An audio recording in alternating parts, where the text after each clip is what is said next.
أعوذ بالله من الشيطان الرجيم. بسم الله الرحمن الرحيم. الحمد لله رب العالمين، والصلاة والسلام على أشرف الأنبياء والمرسلين سيدنا ونبينا محمد وعلى آله وصحبه أجمعين. Ya Allah, ya Tuhan kami, pada hari yang penuh dengan keberkatan ini, kami menadah tangan sebagai tanda kesyukuran kami atas nikmat-Mu bersempena dengan majlis persandingan pasangan pengantin. Ya Allah, ya Tuhan kami, rahmatilah majlis ini. Semoga ini berjalan dengan sempurna dan permulaan hingga ke akhir. Ya Allah, ya Tuhan kami yang amat mengasihi, limpahkanlah kerahmatan dan ampunan-Mu kepada pasangan pengantin.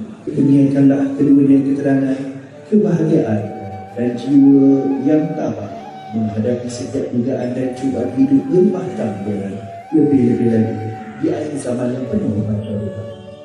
Mudah-mudahan perkongsian hidup yang diberi dengan rezeki dengan sekitar keluarga ini diberikan sujud yang soleh dan solehah serta berkekalan sehingga ke akhir hayat.